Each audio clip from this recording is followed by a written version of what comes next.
Going to be presenting today on is the future of organisational change evidence-based? And thank you to Dr. Ross for organising all these sessions as part of his photography network. Please join up. There's lots of interesting conversations there. And I just thought this would be an opportunity just to show you some of the other speakers and events that are taking place over the next, well, today and tomorrow. So I thought I'd just start with a brief introduction to me and what I used to do for a little while. So I lived in the UAE for 10 years and I was working on culture change and systems implementation. And I used to finish work at 3 o'clock, used to start at 7. And so I was sort of twiddling my thumbs and I started freediving and eventually set up a company with the UAE national champion, and we taught hundreds of students to hold their breath for 2 minutes and 20 minutes and dive to 20 minutes. But freediving is a young sport, and at the beginning people just used to sort of make things up based on a bit of logic, bit of intuition, some urban myths like they used to run around for 10 minutes before they'd hold their breath, thinking that when they did hold their breath their heart rate would drop after the exercise, and that would allow them to hold their breath quicker. People don't do that anymore, and people focus on breathing and meditation. And people used to eat lots of garlic to reduce their blood pressure. And some of my students used to started eating handfuls of goji berries because they thought that that would help break down the lactic acid that was caused by high levels of CO2 in their bloodstream, so it helped them metabolize lactic acid, so you'd be able to hold your breath for longer. But as freediving matured, all of those sort of myths went away, and we started referring to the science. Oh, this is before my time, and organisations were set up to govern how freediving was taught. It is potentially a very dangerous sport. And me as an instructor, it was my duty of care to ensure that I brought my students back to the surface safely. And I could only do that sort of ethically and responsibly by following guidance, by reading the latest research or listening to what other experienced freedivers were saying.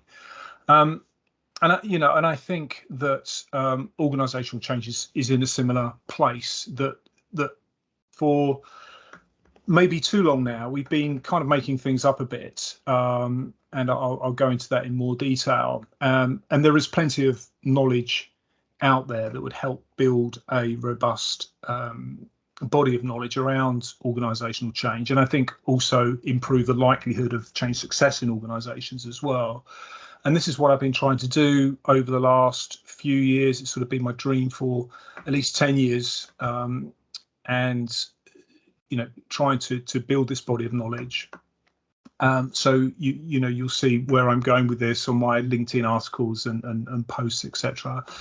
So that's my story very briefly. And I think when I was teaching, one of my students, I always remember, used to come up after a dive and say, well, that was interesting, and would reflect on the dive. And we would do this with all of our students. As soon as they'd finished their dive and they'd done their recovery breathing, we used to have a quick conversation about how the dive felt, what they experienced, what we observed, what they observed. So we just create these learning loops. And this is what I love about organisational change as well, is that it's not just about going into or learning about an organisation and helping an organisation. It's also about learning about ourselves. We are part of the system that we are studying and trying to help. And so if we don't understand how we interact with that system, and we're not constantly learning and reflecting, then I think we're potentially less effective as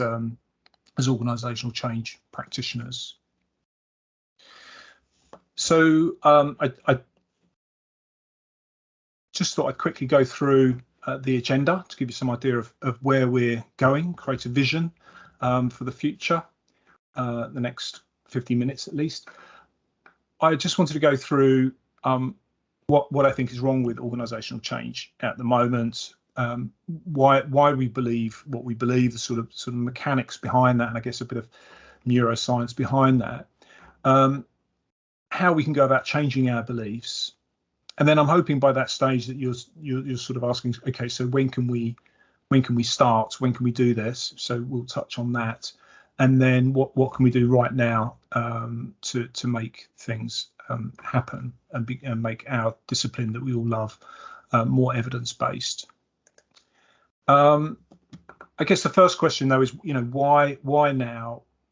Why the sense of urgency if we're going to create a sense of urgency? And I think there's always been lots of talk of VUCA, and you read any change management book and it'll always start off with change is the only constant and all that sort of stuff. And arguably change has been the only constant at least since the industrial revolution. People experienced amazing amounts of change back then all the way through for the last few hundred years. But now we're really facing something that is potentially terminal. If we don't change dramatically over, the sort of next 30, 40, 50 years, or even sooner, we have to start now, then this could be the end of civilization, as it were, as we know it. So I think there really is an impending sense of urgency. And also, as a trivial aside, I did run this poll which suggested that 80% of people thought that organisational change should become more evidence-based. So I think if we're going to build a reliable practice and a practice that people trust and come to respect, then we need to build a strong body of knowledge and prove that we are effective and we know what we're doing, and that it is based on evidence and is replicatable and all these good things that we get in science. So what do I think is wrong with organisational change? So I summarised this in my first post of the year to sort of start this wave, and I've been posting every day since then, with more or less success, depending on the sort of likes and comments that I get, which is very interesting. But you can see here there's two curves, and organisational development and organisational change started out working hand in hand, and people weren't distinguishing between the two. And I think when you read those books, when you read Kurt Lewin's work and you read other work by Forrester and Katz and Kahn and all the classic organisational development books, it really is quite exciting what they're talking about. They're talking about complex systems, they're talking about dynamic systems, they're talking about energy in systems, and all that seems to be kind of lost a bit now in the traditional standard approaches that we have to change. I mean, people are developing theories, complexity theories, and looking at organizations as complex systems, etc. But that's not by any means mainstream, I don't think. And I think what happened with organizational change and why it came detached from organizational development is that we got attracted by this sort of pop psychology, the sort of quick fix mentality, that in the early 80s we were struggling with an economic downturn, and I guess leadership, as they do now, don't have a lot of time and just want to have a silver bullet. And these change management models that were coming out then offered that. And Cotter later on in the 90s and Connor as well. And there were lots of popular management books coming out in the early 80s as well. So it all felt like people had the answers. So, and then during the noughties, I think we had a further embedding of some of the myths that we see, particularly through neuroscience, and I'm particularly talking about the SCARF model here, which was one of the first models I think to refer to neuroscience, and that was based on some fairly, I guess, flimsy evidence from neuroscience, and repeated this mantra of brains hate change, and people find it really difficult to change. And there are other, embedding of myths. Lukey further embedded the sort of Kubler-Ross myth as well. And that sort of ended up with this CMI book of knowledge, which was just a summary for me of just all the myths that I've been saying. Look, we really need to ditch this stuff because there's no evidence to support it. And meanwhile, organisational development was working away, building a solid evidence base. And during the 80s and 90s is a golden era of lots of interesting studies around, what we mean by meaning and engagement in work. What do we mean by implicit motivation?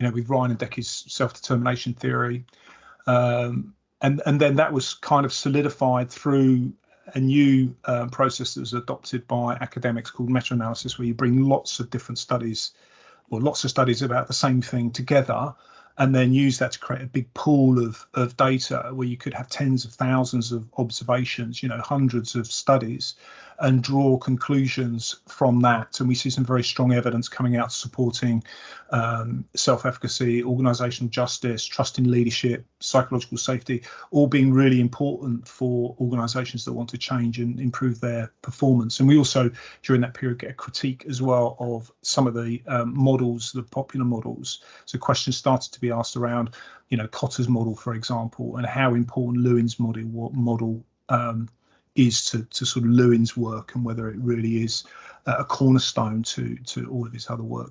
And more recently, we've seen CIPD embrace evidence-based practice with their rapid evidence reviews, and we've even seen consultants talking about how we need to make more evidence-based decisions. But I'm going to run a separate session on that.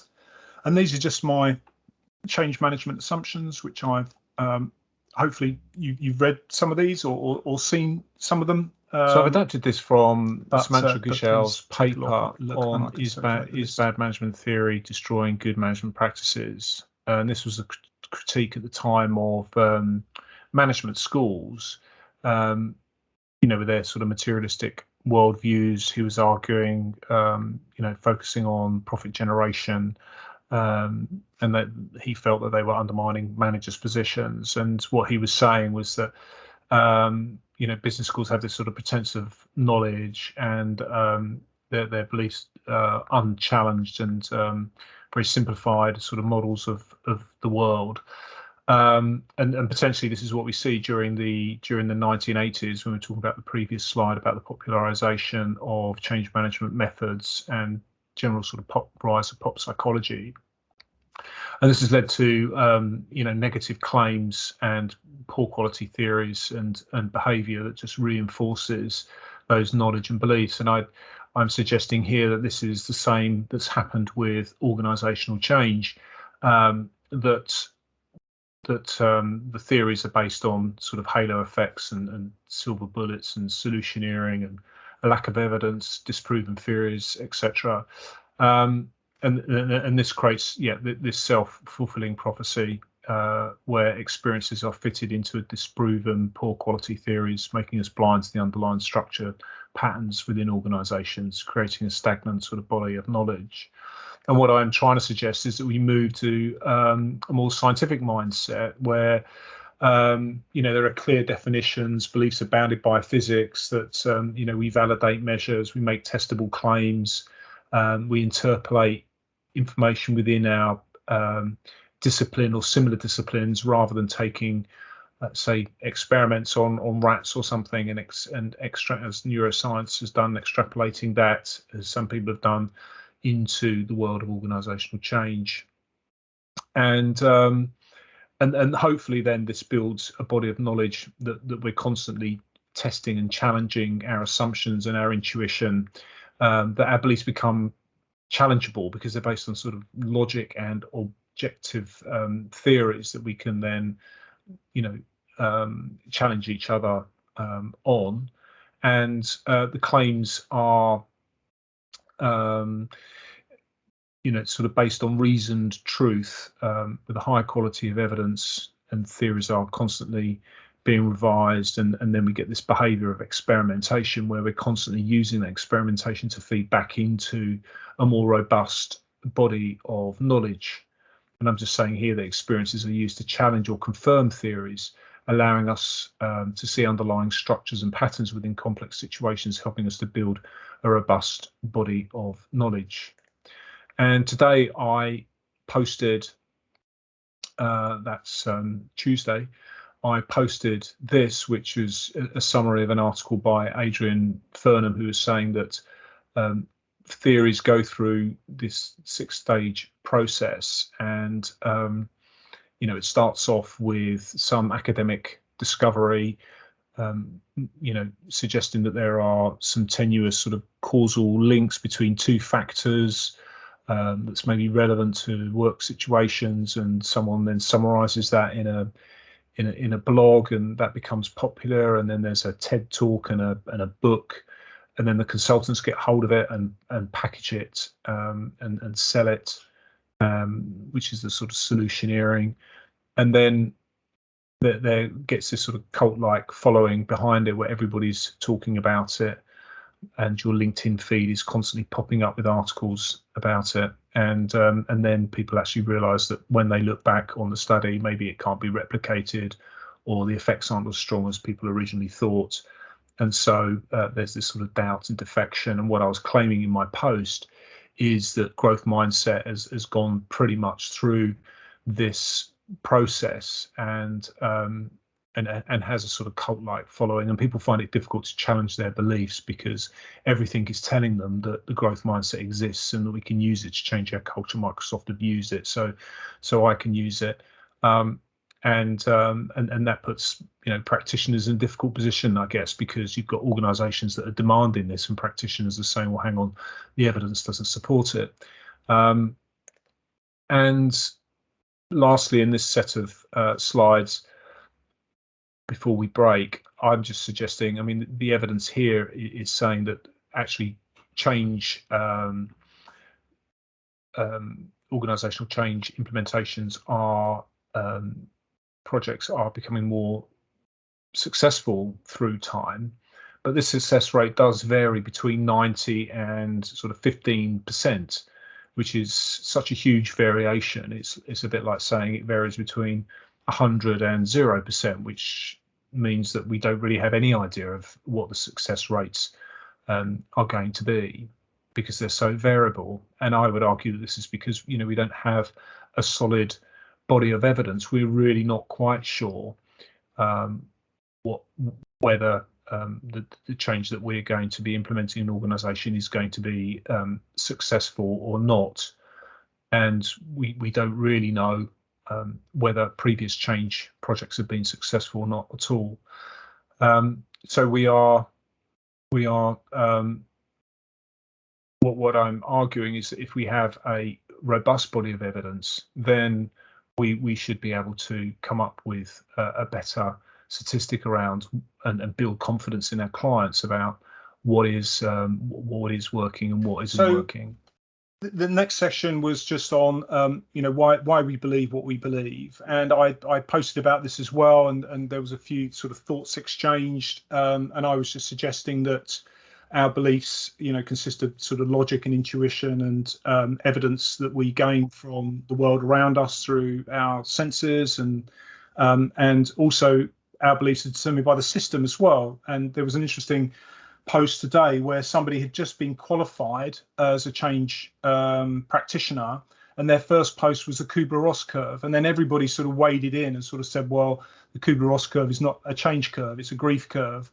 And this poor woman was, well, this is what I've been taught. And I think if the system is teaching this stuff and continuing perpetuating myths, then that really does have obviously a big impact on people's beliefs, because people believe in authority, and so yes, that does determine. And I just put in here that I just emphasize the sort of the lies here, because this is us constantly questioning whether our beliefs are actually based on evidence or based on something that's really happening, or whether they're just sort of myth beliefs, as it were. And just to talk a little bit about, and I'm not the expert in this. You need to watch Rob Breener's videos. He's got lots of videos on YouTube, and there's lots of information on the Centre for Evidence-Based Management website as well. But it's basically saying that, you know, the evidence that we gather is so critical, and we should be taking it from 4 sources: scientific, organisational, stakeholder, and practitioner. And we're basically using that evidence, we're collecting evidence in a conscientious way and an explicit way. So we're doing it sort of knowingly, knowing that we potentially have biases in our beliefs and that we need to reflect on those biases and bring in other points of views.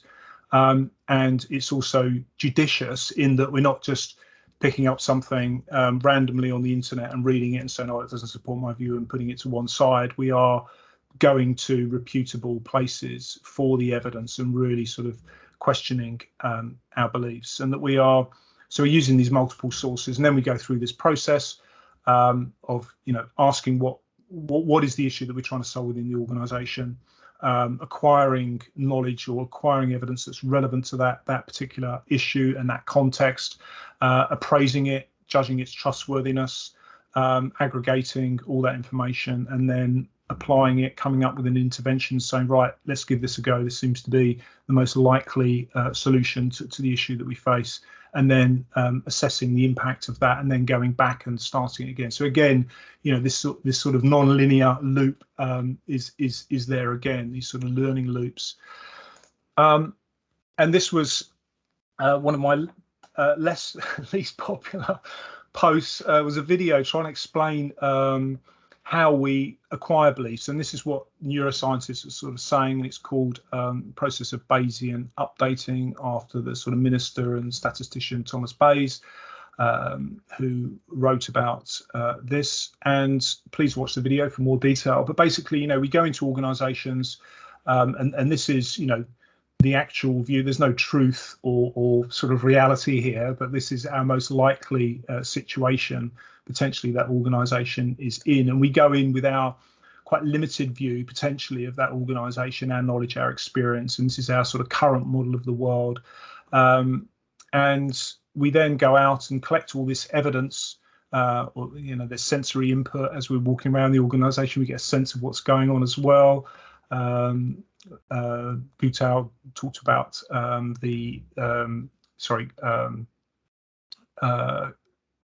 talks about the sort of the smell of an organisation. So we're going to gather organisational data. It could be engagement surveys or any data that they have, stakeholder information, academic papers, etc. And we have a new set of evidence, and this curve here is just sort of showing what we think the likelihood of that evidence is to be true, and this is the likelihood of this evidence to be true. And based on the likelihood and based on the quality of that evidence, we then bring that evidence into a new belief, what's called a posterior belief, a new mental model. And that mental model, hopefully here, I mean, it looks like it's perfectly the same, but obviously it probably never is. But we get a more complete view, at least, of the way that organisation or the current issues that organisation is facing. And I just wanted to show you this, because I think this is really interesting, that that this is a simulation of using this Bayesian theorem, as it were, or this Bayesian formula. You can run a simulation and see how these are two different probability distributions that people have of their beliefs, for example. And you can see, if you run a simulation, you can see how maybe this is a conversation between two people and they're trying to align their views, or it's your view and the actual organisation view of what's actually going on in the organisation. And you can see those sort of two views coming together. I guess you could run the opposite as well, where people just become more opposed, where their views become more opposed. But what we hope is that if we're talking sort of objectively and using evidence, that it's easier to get these two views aligned. And I just wanted to play this video because this is one of my favorite advertisements, and if people are as old as me, then they might remember this. But it's only 30 seconds long, and well, tell me what you think. So I'll start from the beginning. Yeah.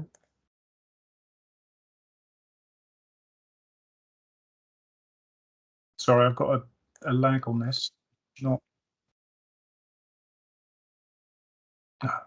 anyway.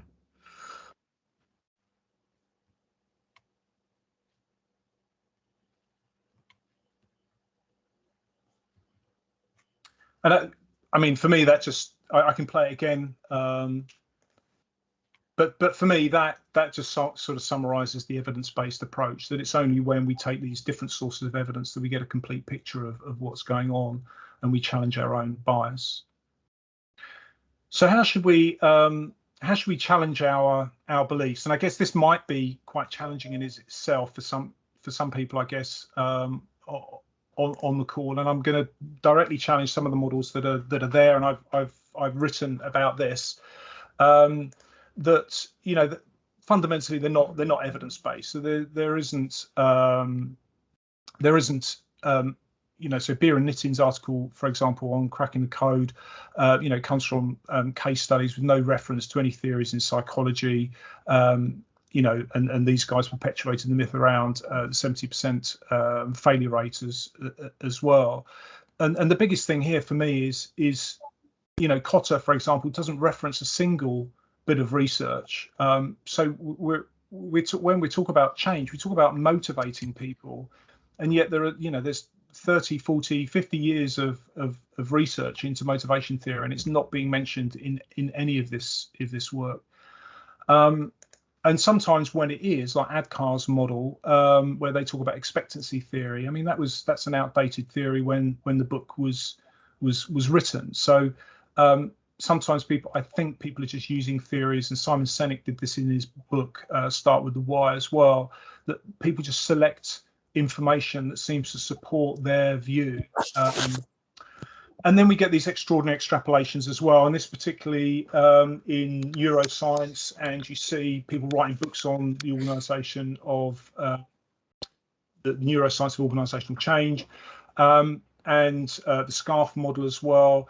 And they're based on models around stress. So all the research is based on how people respond to stress in a controlled environment, using pinpricks in their fingers, watching horrific videos and seeing what their response is, and even using evidence from drowning rats. There's experiments that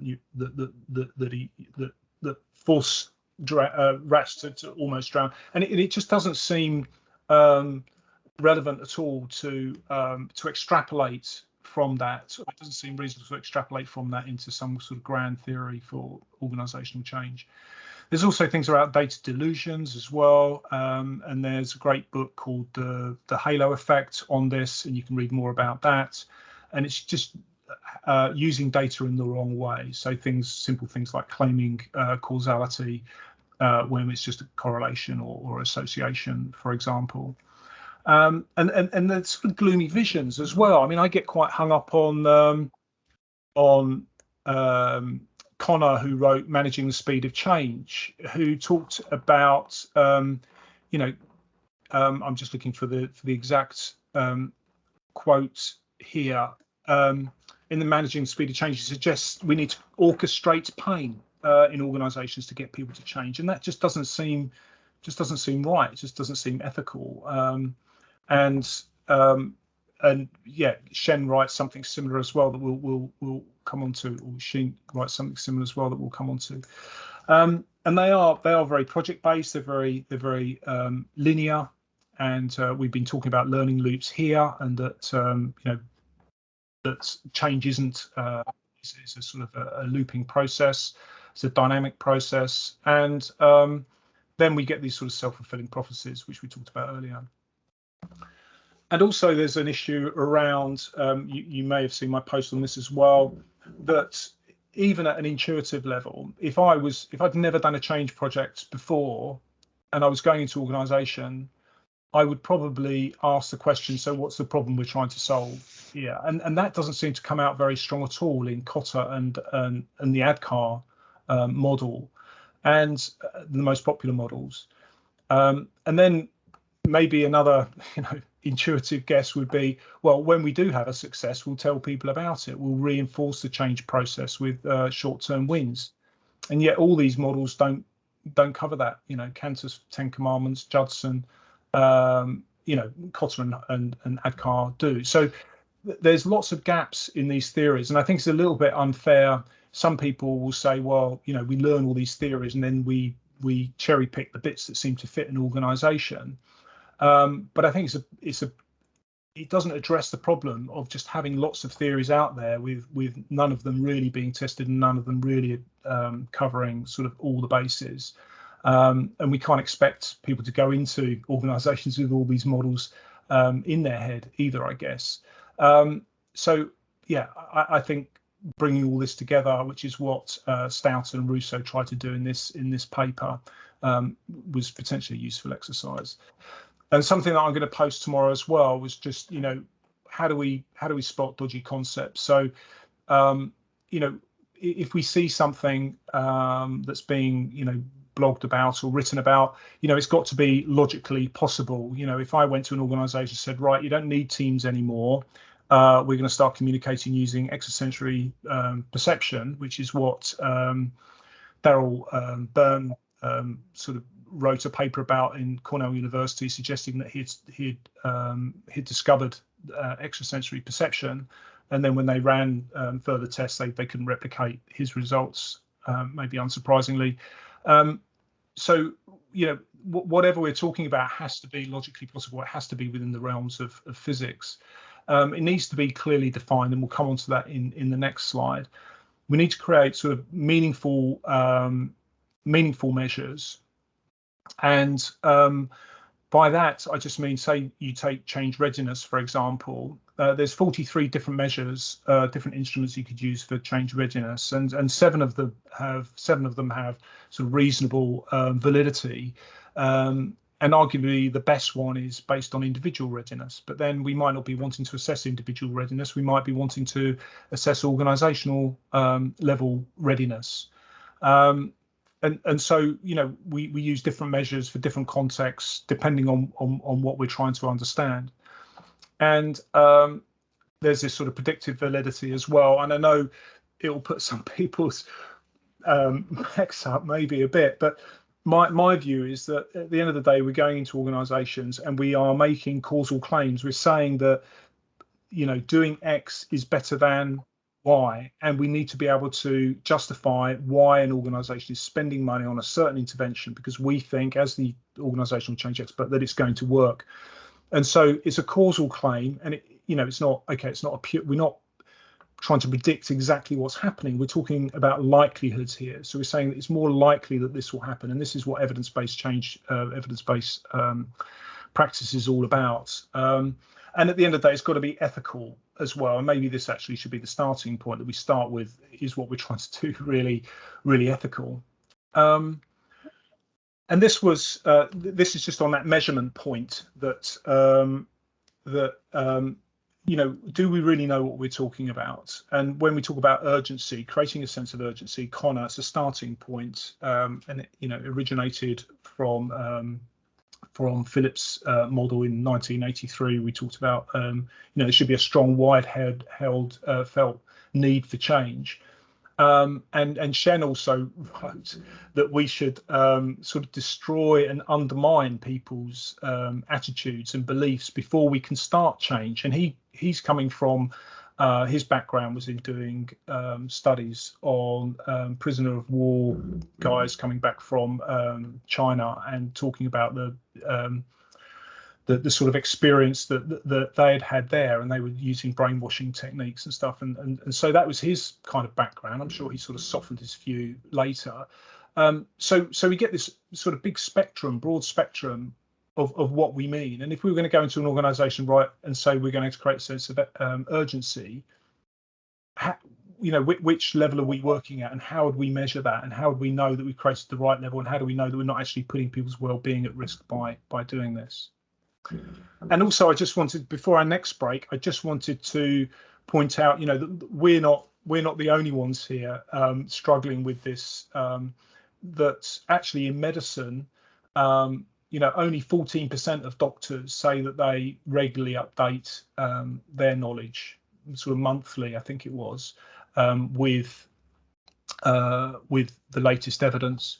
And there's also this other study done in medicine as well, which is showing that people who are older practitioners, like myself, are lower performers as well. And I wonder whether these two things are related. That as we get older, we maybe get a bit more stubborn and stuck in our habitual ruts and don't read the evidence. And this is actually, when you think about this, is quite worrying, isn't it? That you would go to a doctor who's maybe my age, who's in his mid 50s or maybe early 60s, and went to medicine school maybe 40 years ago and was taught by somebody who learned their practice maybe 30 years. So, we could be. I mean, fortunately, this doesn't happen, but I'm sure it happened definitely during the 60s and 70s, or maybe even later in the 80s, and certainly. Giving women enemas, for example, was a practice that wasn't questioned until 2000. There's no medical evidence to suggest that it helps reduce infection during birth, and yet, doctors were practicing that and subjecting women to all sorts of humiliation for years. And it wasn't until a controlled trial in 2000 that sort of put that all to bed. So we need to be very careful, and it comes back to this point about being ethical and knowing that our practice works. So I just thought this is a breather for me as well, that that if we're not adopting an evidence-based practice, we end up not being able to spot the wood from the trees, literally, and we literally don't know what we're talking about, as with the example with sense of urgency. So that's my sort of case against those more sort of popular change management models. So any questions on that? Have I been too controversial? It's not a question from Trisha, just amen, if I may. Thank you. I'm assuming that's Patricia, is it? Yes. Yeah. Hello, Alex. Matt here. Look, frankly, I don't think you've been controversial enough. I think you could push this a lot harder, although I agree with pretty much everything you've said. And I think the question that interests me is, what are the dynamics in organisations and professions and societies that drive individual behaviour and that reward people for not taking an evidence-based approach? Because I think that's one thing that comes through, because it's like evidence-based management. What was it, Pfeiffer and Sutton? That came out in about 2006, right?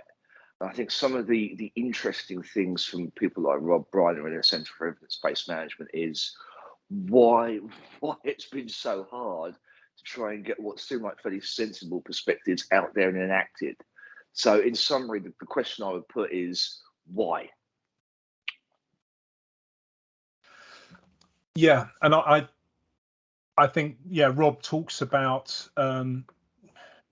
people finding it difficult, I guess, challenging our own beliefs. I don't have the answer, and it's not just within organisational change, is it? I mean, people believe in all sorts of weird and wonderful things, but you'd have thought, because we're actually dealing with human beings in an organisation and we're dealing with their lives, that there would be a bit more scrutiny around how we're applying our practice, and not just I'm not just talking about organisational change practitioners either. But yeah, it's a great question. I don't have the answer. Hi, excuse me. Yes, please. I've had my hand up since. Oh, sorry. No, that's fine. It's just I understand. You have acquaintances online, but it is very provocative, your beginnings, and I just wonder why we have to be so reactionary.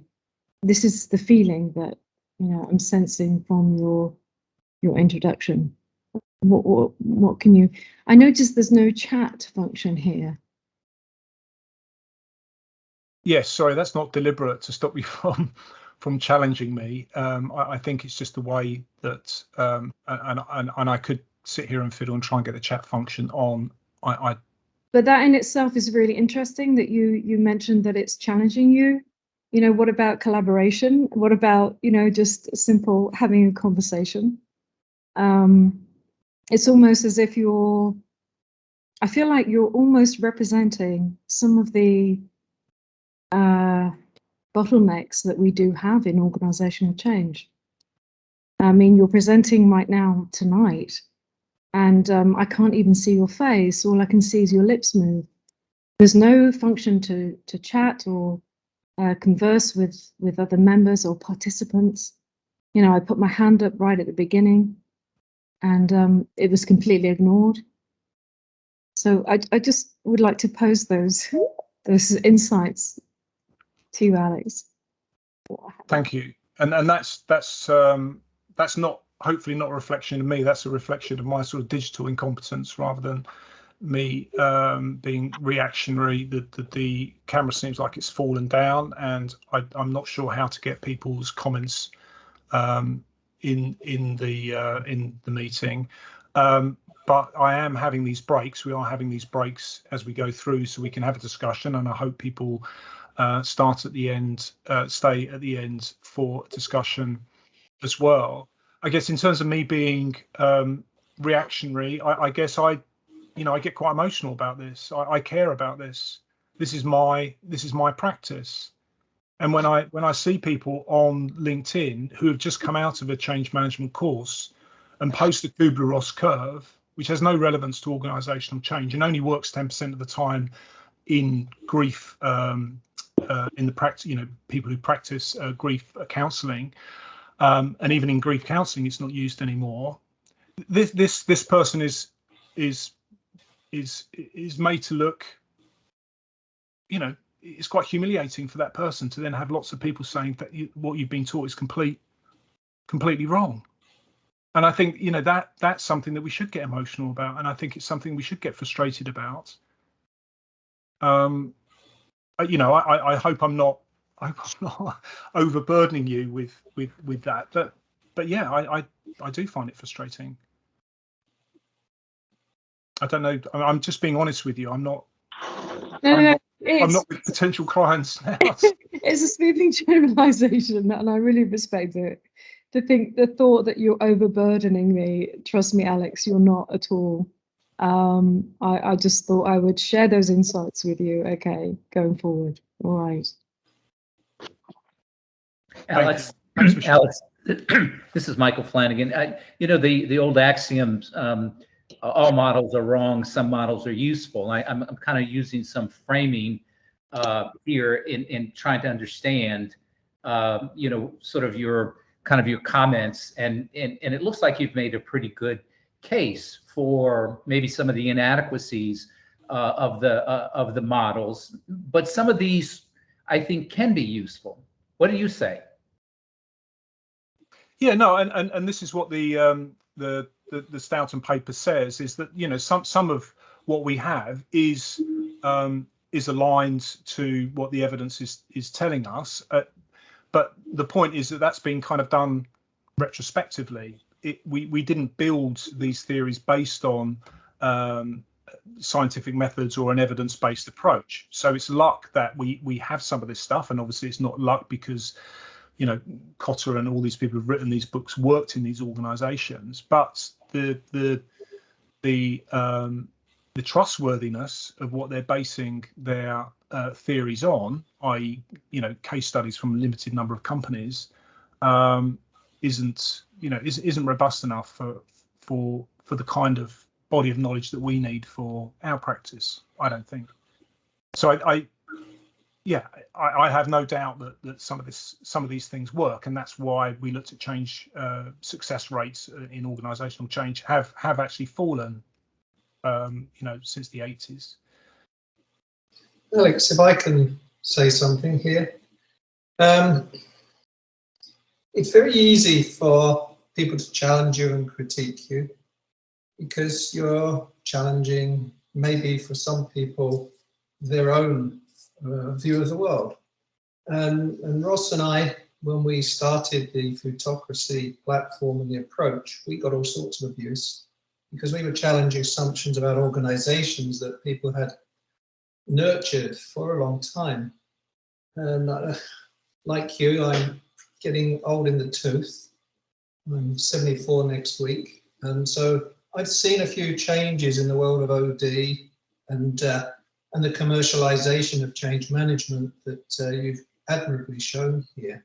And all I want to do is encourage people, particularly those of you who are working with Ross and I on our platform, is to acknowledge what people say and then say, well, what can we learn from this and what can we do differently so that we can give our clients what they're paying for and what they deserve. And so it's easy to criticize a chat not working and not being seen on a camera. That's just rationalization, justification. And I just want to encourage people to have an open mind and then say, well, okay, what can I learn from this? I don't need to agree with everything, but what can I learn from it? And so I'll just leave it at that.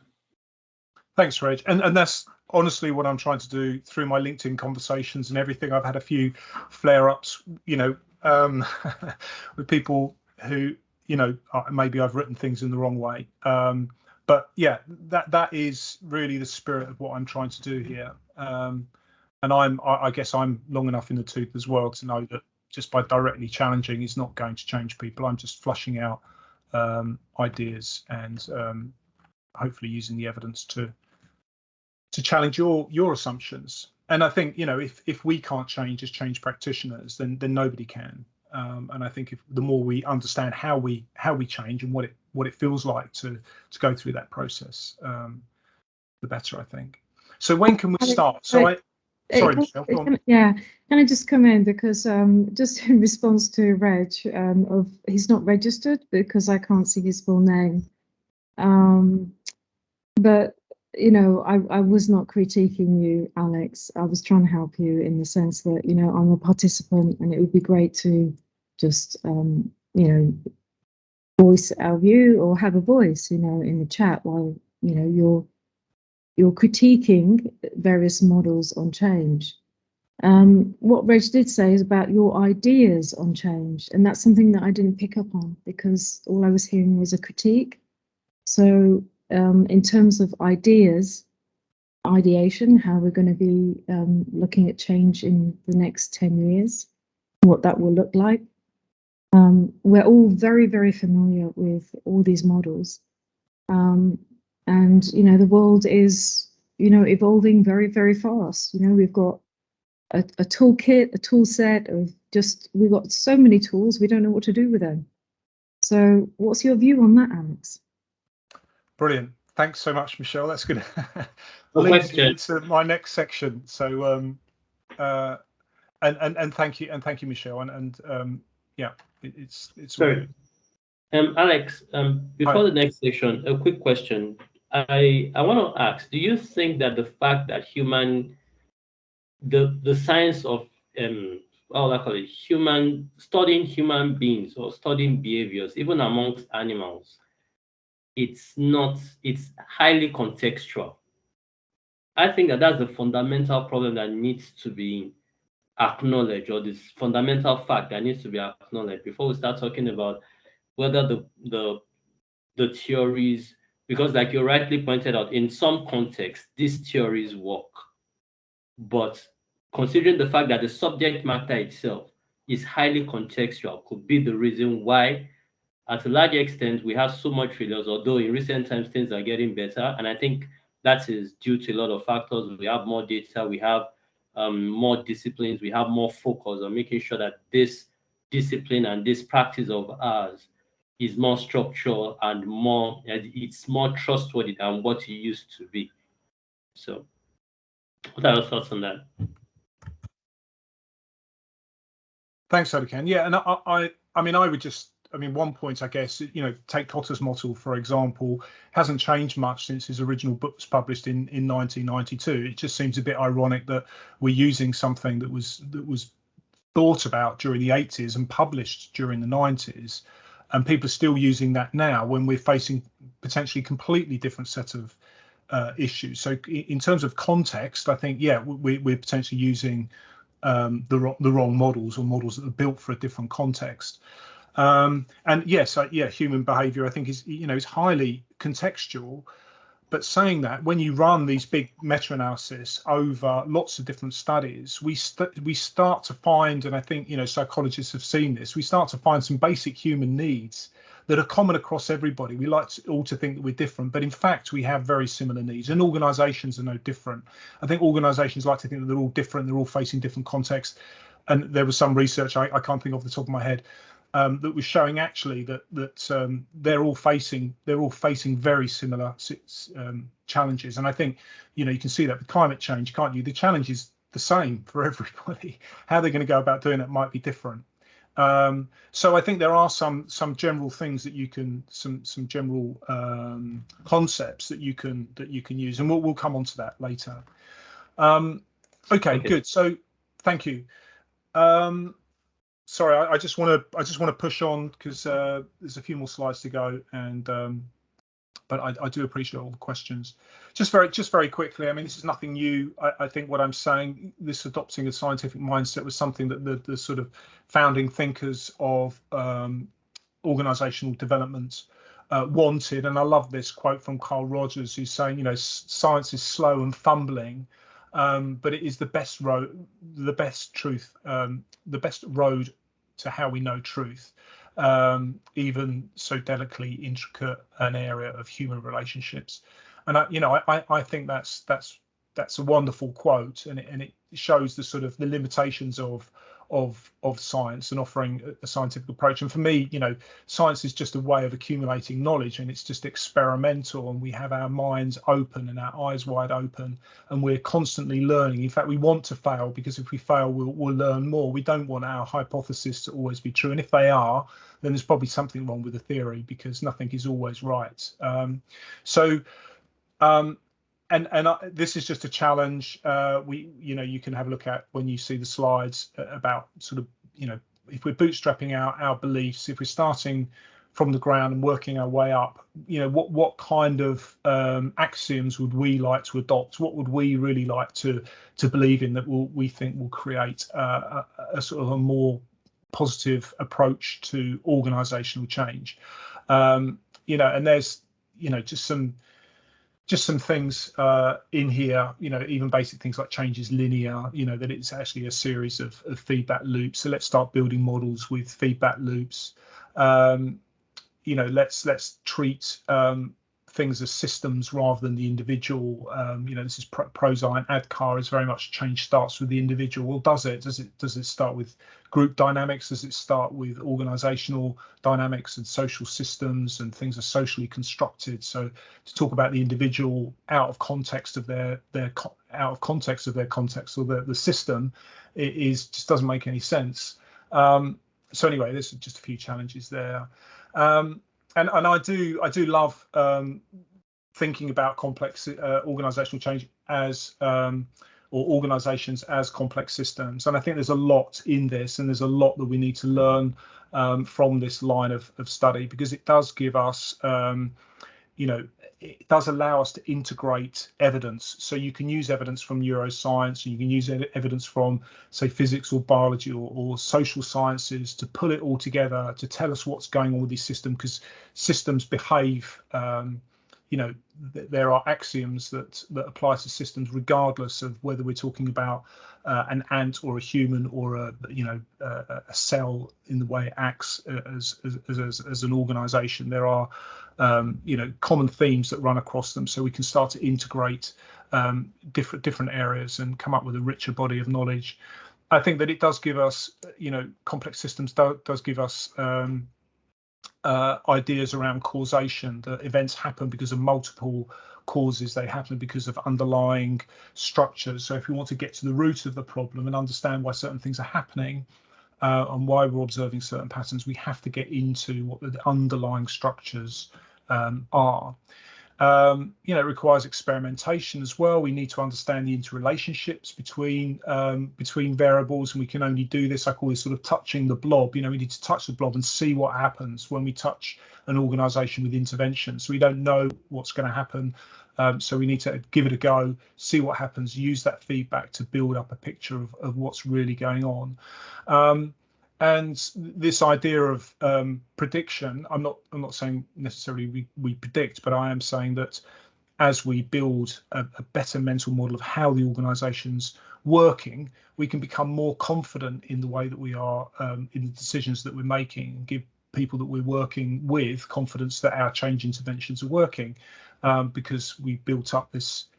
We've been experimenting internally, and I think it helps organisations strategically as well, because I think what happens a lot in organisations is they'll come up with a strategic plan, which is potentially been invented by the leadership team, and then they go away and try and impose that on an organisation that's not necessarily capable of delivering what's in that plan. And I think if you start with trying to understand what the capabilities are, and you've done that through this experimentation, then you can start to build a strategy based on that capability, or at least understand where we need to bring in additional capabilities or build capability. And these were just 6 reflections on being evidence-based. Obviously, it makes us more agile. We've got a clear decision-making process, builds trust in leadership, empowers people locally because they understand what the decision-making process is. It creates congruence, because lots of organisations talk about respect and fairness, and yet managers or leaders are still making these models independent, making these decisions independent of what's going on in the organisation. It creates fairness, and we know fairness is really important for organisational change, and it creates confidence as well in people's ability to change. We know that self-efficacy is so important for change. And I would just say, we can start now. There's plenty of evidence out there that we can draw on that will help us make better decisions, or help our clients make better decisions about organisational change. And I think the starting point of all of this is just to really simplify what we're talking about here, that when we're talking about organisational change, organisational development, strategic HR management, change management, we're talking about the same thing. We're talking about adapting human capability to meet maybe internal, but external ambitions. And when I say, there is evidence out there, this is a survey that I ran amongst 300 change practitioners. And I was comparing what change practitioners thought with a book that I haven't referenced here, which is very naughty of me, which was going through all the evidence and sort of saying, well, from all the popular change management models, this is kind of what the evidence seems to support. And I was going out to practitioners and saying, well, do you agree with this? And by and large, they did. We need supervisory support when people are going through change. We need clear goals. We need feedback. We need trust in leadership. We need a clear vision. And these are things that Kotter talks about as well. We need powerful guiding coalitions. We need fair change processes, etc. So that top green, the only bit that weren't agreed on with academics and practitioners was this financial incentive. Financial incentives do work. The evidence seems to suggest they do work. They can drive completely wrong behaviours, but they're very effective at driving behaviours. But I think quite rightly, change practitioners don't want to go anywhere near that, because they can be very divisive. So yeah, there is general agreement, and I think this is just a rapid evidence review done by the CIPD in the UK. And it splits down employee engagement into work motivation, organisational commitment, and organisational identification. It's saying those 3 things make up employee engagement. And in fact, when you read the evidence review, you see these themes coming up again and again around the 2 things that hold those 3 areas together are leadership, so trust and positive relationships with leadership, and organisational justice. So the 2 things that we really need to get right if we're going to build change capability and engage employees in change as well. And I think this is another risk, that people talk about employee engagement as being different from building change capability. It's all about building internal human capability, and in fact the constructs are the same that underpin both of those things. And you can see lots of other stuff coming up here as well. Goal setting again is there, dialogue, feedback is there again, sense of direction, vision, purpose. So all these studies are saying the same thing, and these are big studies that are aggregating over huge amounts of data that are all telling us, the same thing. So this is my sort of sales pitch just for the end of this session, and this is the sort of model that I've built, which I use as a diagnostic in organisations. So I go in and I'm saying, well, there are these sort of 16 things that we know from an evidence-based perspective that we should be good at in order to affect change within the organisation. And when I go into the organisation, I measure. So I run a survey. It's got 80 questions in it, and we run the survey, and then we try and understand through correlation what the interrelationships are between these different factors. And what is actually very complex, looks very complex on the left-hand side, we can then start to simplify for the organisation, because then we can say, well, organisational fairness, people who scored organisational fairness as being really important and maybe a low score, we can say that's going to impact on dialogue. That if people don't feel that there's fair decision-making process, they don't have voice, they won't speak up, and that affects maybe that affects relationships as well. So maybe there's a relationship between dialogue and relationships, and there is here between fairness and relationships. So it's the width of these lines that is the size of the correlation. And so then we can build up a rich picture for the organisation and say, well, maybe over the next quarter, you should focus on interventions that build decision-making or improve your decision-making processes, and improve dialogue and improve relationships. And the great thing about this as well is because it is evidence-based, we can then deep dive. So we can say, well, if you've got an issue with trust in leadership, for example, we know that's going to drive change, but you're scoring low at the moment. We know that trust in leadership consists of, again, it consists of how well decisions are made by leaders, whether there have been any contract breaches in the past, whether the organisation offers support. So say, well-being, are leaders seem to be benevolent and compassionate towards their employees, and whether they're allowed to participate in decision-making processes. And we know what the outcomes of this are as well. We can be fairly confident if you improve trust in leadership, then you'll also reduce turnover intentions. People are more likely to believe in the information that they receive, which is so important for change. And you'll get actually more commitment to the decisions as well. So just lastly, I'm just suggesting that that we have a sort of dialogic and diagnostic approach to change. And by diagnostic, I mean we run a diagnostic, and then we run interventions through your standard change management process. But whilst we're doing that, we have a dialogic approach, which is creating a conversation around those scores that haven't, the scores that we need to improve. So we educate and train people around what does fairness mean? How do we create more fair decision-making processes, or how do we build trust? What kind of behaviours do leaders need to adopt? And I've run sessions with organisations. We've had that whole organisation with leaders there talking about how they perceive things, and people being quite candid about what they want to see from the leadership team as well. So I think we have to integrate those two approaches.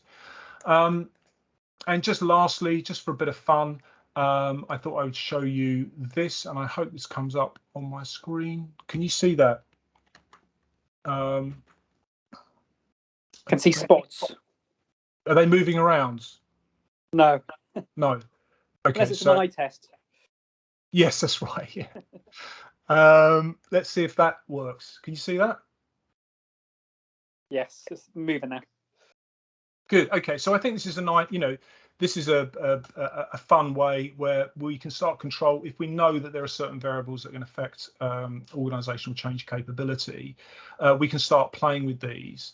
And if we reduce diversity, for instance, so you've only got a few red and green and blue bubbles, and race, this hasn't been built for organizational change, it's been built for another purpose. But if we say racism is people's sort of bias and not communicating properly or whatever, if we increase that, then we get to see this sort of silo effect that you see very often in organizations, where all the colors start to bunch together and there's no real alignment. It's all very chaotic and random. And if we say there's high levels of introversion, so people really don't like talking to each other, then we don't get any integration at all, and we get a completely sort of chaotic organization. I'm just going to speed this up.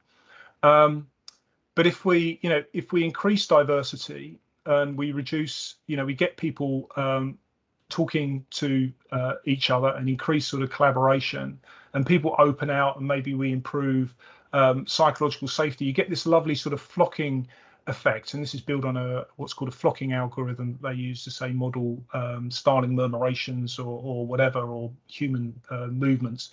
And you can see a lovely alignment here where everybody's following, there's a sense of direction and a sense of purpose, and everybody's moving together and changing and adapting. There's a few rogue people around, but hopefully you get my point. And I think this is quite interesting for organizations to see visually, to sort of speed up what's going to happen if you don't invest in psychological safety and break down silos. What's going to happen? You're not going to be able to adapt, and you're just going to get this sort of chaotic movement. So that's the end of my session. Just one more slide to go, and I'm just going to switch you back to my slides. So just coming back, is that it? That's it, I think. You see that? Is that the right set of slides? Yeah, that's the right one, isn't it? So, I think lots of these debates around whether we adopt a dialogic or diagnostic approach, or whether what we're dealing with here is art or science, isn't necessarily helpful. What we're interested in is what works. And, coming back to the analogy of the free diving, I have to bring people safely to the surface when I dive with them. In an organization, we have to prove that we are adding value and a return on investment. And I think we can only do that if the beliefs that we have and the assumptions that we're making are referenceable, are evidence-based, and we can go back and say, well, I made this decision because of X, Y, Z. And that's so important for change, because if people think you're just making stuff up as you go, I don't think they're going to support change. So not only does evidence-based management support changes, support making good decisions now, but they also help build confidence in organizational change going forward. My final sales pitch is just this, that I'm running these sessions and deep diving into all these different areas over the next few months as I keep on exploring through my LinkedIn posts and things. So please, you can go and sign up to these in, what's it called? Eventbrite, isn't it? So, yeah.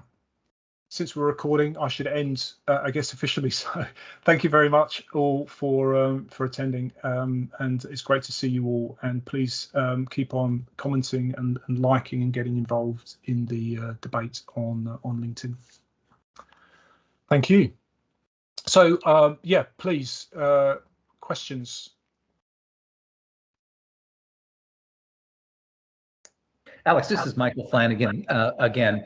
I'm looking at the models, and I'm kind of thinking about how fast and organizations are moving, how dynamic organizations are moving, and you really have to have a receptivity to doing this kind of work, because it seems that sort of the evidence-based approaches are going to take a lot of resources or a fair amount of commitment from organizations, and I find that there's some general reticence from organizations to do this in this day and age because of the dynamics and the fast pace of change. How do you sort of position this when you work with your clients? I think, well, the clients that I've worked with, I've worked in the charity sector, and there's some fairly deep-rooted issues, I guess, and they have tried things before. I've been into organisations where they've been running employee experience programs, for instance, to try and sort of curry favour with with employees, and they sort of haven't worked, or they're running engagement surveys that don't really give them evidence-based insight, that they're based on net promoter scores or unhelpful measures like that. And I think for me, I've been fortunate because it's just been sort of out of desperation really, and wanting to try something different. I think I think it's another conversation I was having with someone who's working in the NHS, and they've been through a similar situation. I mean, how many new operating models have the NHS tried? How many different change methods have they tried? And I think organisations are looking for, and maybe you could argue that evidence-based practice is the next fad and the next fashion, but they're looking for something that is really a bit more concrete. And I think everything that we've been through, maybe Trumpism, and everything that we've been through the sort of new truth, I guess, and everything that's going through COVID as well, that I think people are just looking for something a bit more substantial, a bit more what's the word, wholesome, I guess. They're looking for more, a bit more confidence in their decision making, and maybe those days have gone where we think we can fly by the seat of our pants. I don't know. Sorry, it's a rubbish answer, and I don't. Oh, that's all right. Thank you very much for answering. I don't know. It'd be very interesting, wouldn't it, to see where the switch comes, where we are on the adoption curve. What is it that creates? Is it sessions like this? Is it me being more provocative? Is it people being less provocative? Rob Breen has done lots of presentations at my companies that I've worked for, clients, and he's very provocative. He's more provocative than me. I don't know. It's about change, though, isn't it? We're trying to change. We're trying to change fundamentally how organisations make decisions. Sorry, there's hands up. I'm just waffling on. There's hands up here. Antonio, sorry. Yeah, no problem. I'm wondering, and I might actually ask you if you can share your slides again. The slide in which you talked about academic support and practitioner belief or support. It was that kind of 2x2. And there was one part of that slide that was really interesting, and I'm wondering if I read it right, which is that the academic likelihood of change was quite low around, there we go, yeah, participation is key. And in an academics rating, that seems somewhat unlikely, whereas in the practitioners rating, that seems really likely. And that one is a bit of an outlier, because when I read participation is key, I'm thinking that, a little bit what you were mentioning, the dialogic aspect of it, and the importance of maintaining a dialogic aspect of it. So I'm wondering if I'm reading that right, or if indeed in the academic context, the view is that participation is not as important, or perhaps the data isn't there to support it in terms of change. Yeah, I think it comes back to this. Not everybody needs to participate. Not everybody needs to be on board. Some people are quite happy, just carrying on business as usual for them, and they'll just go with the flow. And I think the academics talk about cognitive engagement and sort of behavioural engagement. So I could be cognitively engaged in a change, but not turn up to any of the meetings and not necessarily show that I'm engaged. Whereas I think as change practitioners, we're always looking for behavioural participation, aren't we? We're always looking for people turning up to meetings and coming up with suggestions and stuff. So I think there are different levels of participation as well. But certainly the evidence suggests, and I think there's this flocking thing as well that I just showed you through that algorithm, that you get a few people and you work on a few key people, which is what Cotter talks about in his building the coalition. You get a few people and then other people come on board and follow. So, but it's interesting, and I can send you the research on that. But yeah, good question. Thank you. Who's next? Sorry, I'm on this slide. Antonio's been laid. Is it laid? Oh no, yep, laid. You're at the top of my list now. Are you there? Otherwise, you're on next, Love, and then Matt, and then Gary. Yeah, hi, this is Luve, actually. Luve, sorry. Yeah, no problem. It's a Swedish name. Anyways, thank you for the presentation. I was just reflecting on what I've I've seen is that a lot of the change management literature and practice and so on is really made for, let's call them traditional organizations. And there's what I'm seeing is that there's like a new era of organizations growing up now around the agile movement and around the sort of lean agile leadership practices that I feel embrace the evidence-based ideas in another way. I mean, I think they are fundamentally more evidence-based in a way. I don't know if you see that, but because what I see is that just the term change management and change leadership and all this practice is sort of built around more traditional industrial organizations, and I feel that is part of the problem, that there is a new kind of practice growing up, but it's like it's built totally new. You don't. It's really hard to renovate the old. It seems almost easier to just build a new building by the side. I don't know if you have any reflection on that, but at least that's what I'm seeing just now. Yeah, I think that's such a good point, isn't it? And you can't imagine. I've never worked for Google or Amazon or any of those companies, but I can't imagine them going into them just sort of putting their finger in the air and giving something a punt. And we know Google spent a lot of time looking at psychological safety and confirmed the evidence and found that was a key to their teams working effectively. We know that they're working with big data and all these companies that are. You'd imagine that they would be evidence-based, wouldn't you? So yeah, I completely agree, and I'd love to work with organisations where it was that easy. Or maybe I wouldn't learn so much if we were working with organisations that were that easy. But I agree. Good, it's a good reflection actually. Maybe we'll target those companies. Gary, do you want to? Or is Matt? Sorry, Matt's next, isn't he?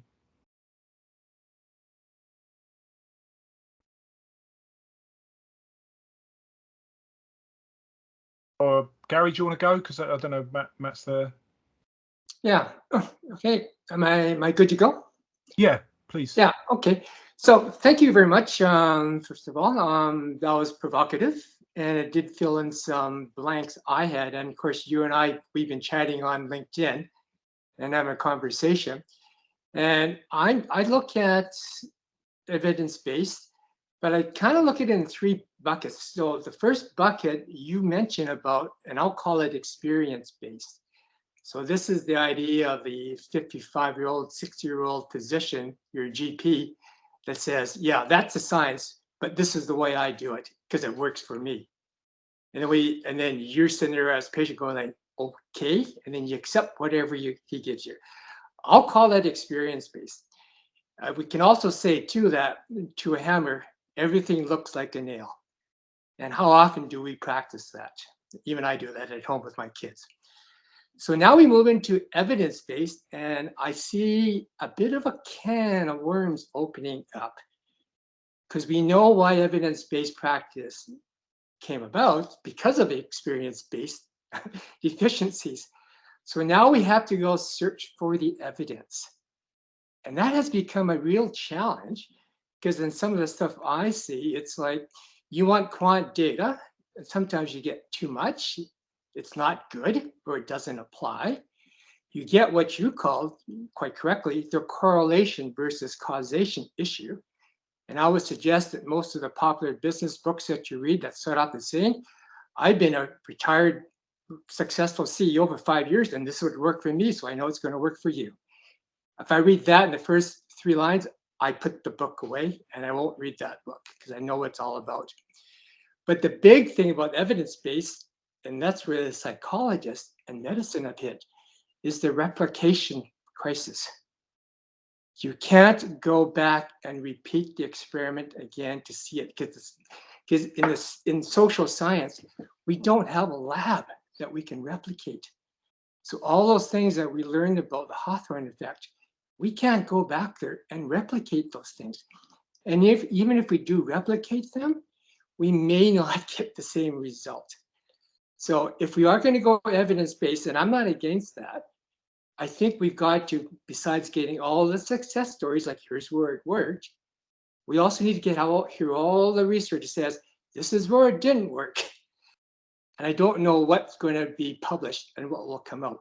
So we may, as practitioners, still be that quandary and what works or doesn't work. So the third option, and if you like, it's called the theory-informed practice. So instead, we start with some sort of a theory that hopefully does work, and then we just practice. So we act, and then we talk about it, and we act, and we see if it's working. And the best theories that we've got are, of course, in natural science. We know nature's got it figured out. So we know physics works, biology works, chemistry works, astronomy or sciences. We know those really work. And for some reason, in the social sciences, we believe that we must follow the natural sciences. And we therefore must collect empirical data. And that's the challenge we have because we can't do that in social sciences. So that's a bit of the quandary we have. And I'm suggesting that social science doesn't need to follow natural science. We don't have to apply the scientific method. But what we need to do is gather the evidence, share that evidence, and then also collect the good and the bad as well. And yes, there will be failures, there will be successes. And I think that's how we involve this whole thing one step at a time. All right, that's my 2 cents. Thanks, Gary. Yeah, and I agree to a point, I guess. You know, I think that what you've described is a scientific approach. I think, you know, running quasi sort of experiments within organizations, which is Adam Grant was suggesting that in a paper that he wrote about 15 years ago or so, and that's something that CIPD have been doing as well with organisations. So they've been bringing in organisations, civil service, and I can't remember the other one, and running, you know, trying to run controlled trials. Obviously not perfectly because it's not a lab condition, but the point is it doesn't have to be perfect. You know, it has to be good enough, doesn't it, for us to go out to an organisation and say, well, we've tried this in other organisations, let's give it a go here and let's test it. And I think this is why it's so important that organisations during organisational change treat organisational change as an ongoing experiment. It's an ongoing dialogue to build and learn. And this is why I was using the analogy of free diving, and whilst I was using the analogy of just these feedback loops. So I totally agree with you, but my only disagreement with you is I think that is a scientific approach. I think having those feedback loops and running quasi experiments is not in the purest form, as in the hard sciences, but gets us closer to causality, which is kind of where we're trying to get to, I think. Yeah, I think the science that you covered it actually quite a bit throughout your talk is complexity science. And let's face it, complexity science, I mean, it's only like 30, 40 years old compared to the other sciences. So it's so embryonic. We're still learning a lot about it. And one thing about that, and we can see that in how we're trying to treat the COVID pandemic, we're having to experiment because things are mutating. And therefore, you can't really set an idealistic future and a goal. You can have a direction, a compass pointing, saying, we want to get rid of this thing, but that's all you can do. You can't set targets, measures, or anything else against that.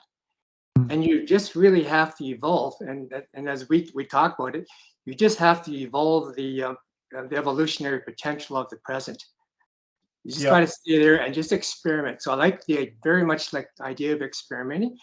In many cases, what we need to do, maybe as practitioners, when we get asked, can you come in and fix the company? The answer is, I don't know, but let's go find out together and experiment. I mean, that's the best thing we can do. No, yeah, absolutely. And it's interesting, isn't it? Because COVID has brought all this out, has flushed all this out, but people seem to think that science is there, and can solve problems instantaneously 100% of the time. And I don't think there is a single vaccine out there that can cure everything. There's always a 99.9% probability it's not going to work. So certainly nothing's certain, and science never claims that. But I think people think that it does. and they were really disappointed, you know, during COVID-19. Like, well, actually, science doesn't work a lot of the time, particularly when we don't really know what we're doing. But yeah, brilliant. Thank you. Matt, do you want to ask a question? Are you there? I do. So the question I want to pose is this. So it's a modest proposal I'd like to get your feedback on. So if I'm a truck driver and I knock somebody down in my van, right, I am legally liable, you know, and I might go to jail for my negligence, right? If I'm the executive of a large organization or a change manager working with them, my actions can negatively affect like thousands of people's lives and have a significantly deleterious effects on their lives, their families, and the broader society. And yet there is no sanction against me. So would performance be better if people like you and me went to jail more often? Yeah, and honestly, that has crossed my mind. I mean, you know, the same thing happens with law. The same thing happens with being a doctor, doesn't it? And in a way, I guess what we're doing potentially has a bigger impact. I mean, we're dealing with organisations that might have thousands of people in, not just one person. Yeah, so I think there is some. This is why I was talking about the ethical side of all of this, and my analogy of bringing people back to the surface, and proving that we don't do more harm than good, at least.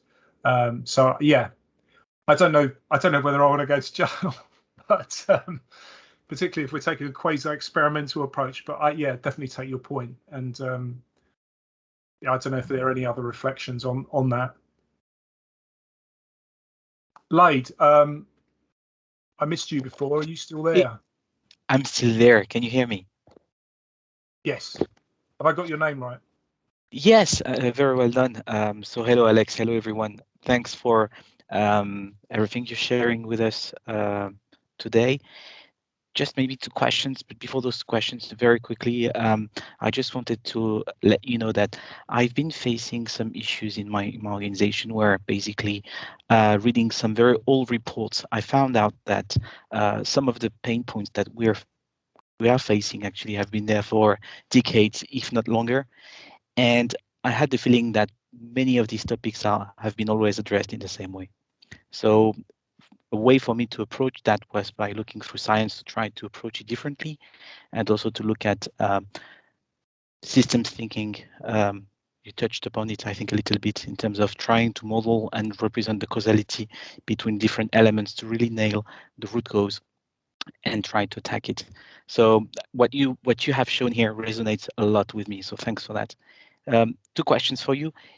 Which model do you think summarizes best all the elements of engagement, performance in an organization? So which one is the go-to according to you? And what do you think, which journal or source of information do you use the most to keep yourself updated? I'll ask the last bit first. I think. I mean, I use Google Scholar predominantly. I just search for stuff on there, and that's my predominant source of evidence. I don't know why I like reading that kind of literature. And I've also, you know, I've got there are some amazing books out there that have been big sort of evidence based reviews of.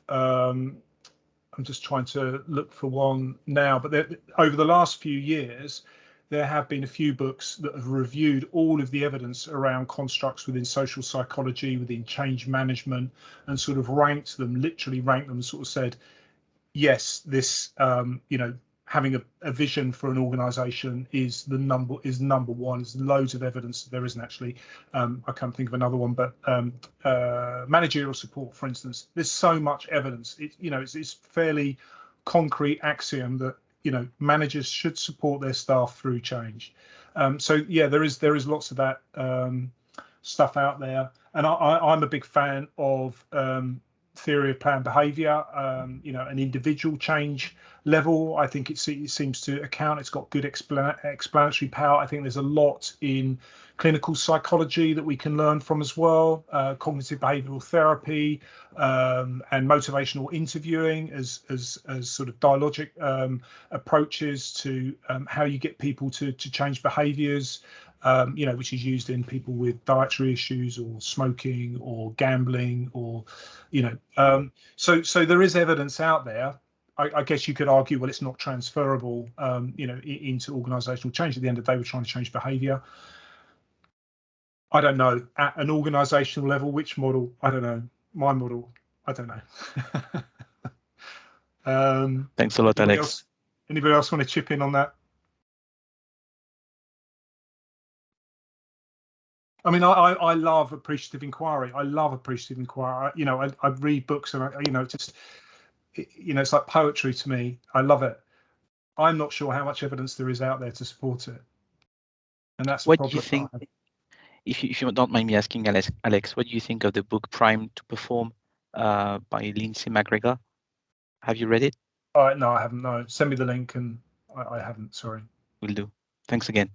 Thank you. But don't take my word for it. You know, I'm no guru. Reg, you're back on. Yeah, first of all, I want to thank you very much for the way you've explained things. And I'd like to just link into what Gary was saying, and that's this experimentation in action. And I'm old enough to have been one of Carl Rogers' students and worked with Eric Trist and others from the Tavistock in the early youth, my youth, their old age. And so I come very much from the psychoanalysis of groups and group therapy, group dynamics, and the Tavistock approach to organizational development. And basically what I was taught was that all change in organization is experimentation. And the solutions are within the group. And my job is just to help them identify the solutions that are right for them. And this is why I'm always fascinated with all these models and theories that have come out over the years that try to reinvent the old things in a more commercial way. And I'm not sure how much value they really add. And I think we're going back now, certainly when I talk to people who are working with groups, to sort of sit down with people. And I always say that sit down with them, have a cup of tea with them, and help them make sense of their world.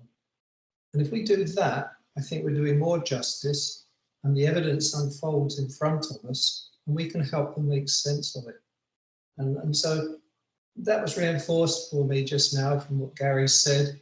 The complex adaptive systems that John talked about this morning was just a modern version of this.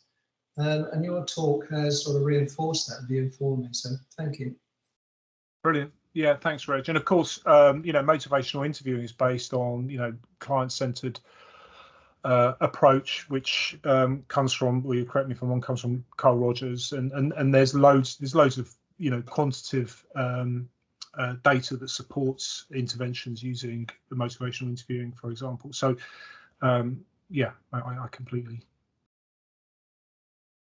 Brilliant. And actually, Steve Hirschham, who's not here today, me and him have regular spats on discussions on LinkedIn, and he sent me a paper today actually, which was looking at the dialogic and diagnostic approaches. And in fact, this bit of research, it wasn't a big sample size, it was 87 companies that they were, you know, interviewing people from those companies and understanding what kind of methods they used.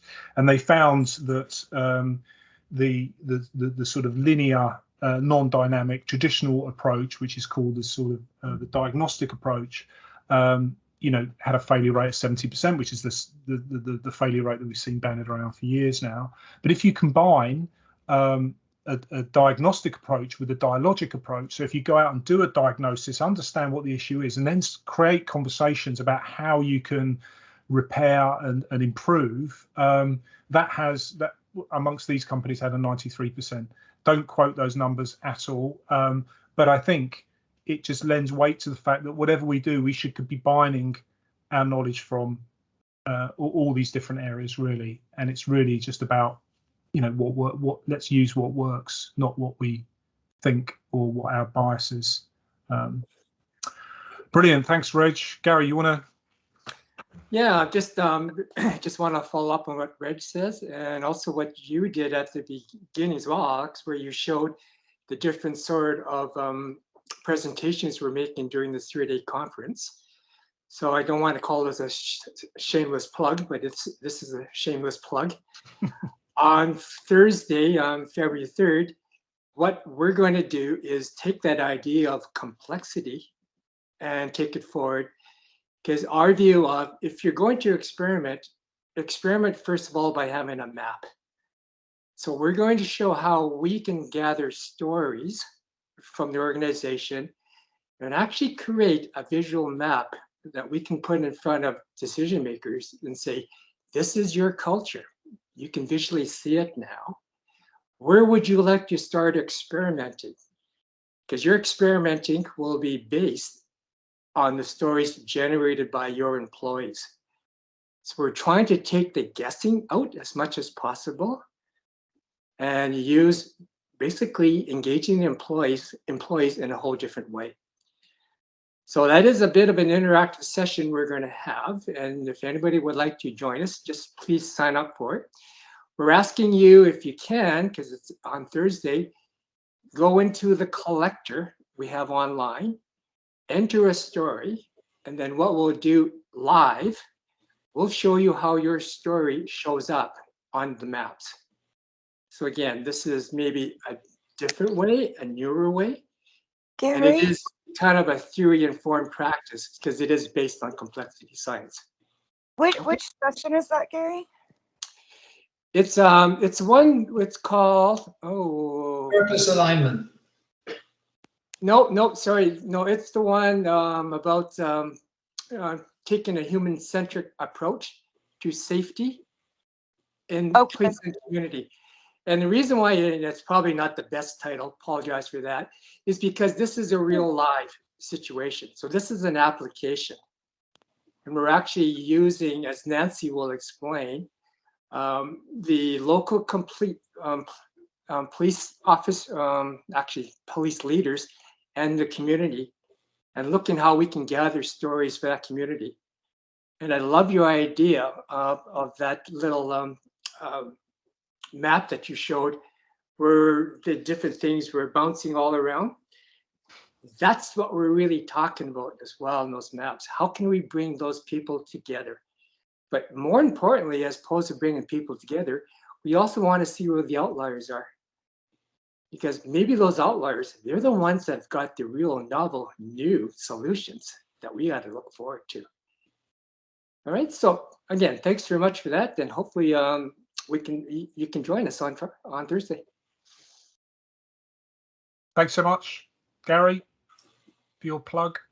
Okay, brilliant. I think that's everything. Reg, your hand is still up. Did you want to say something in closing, or?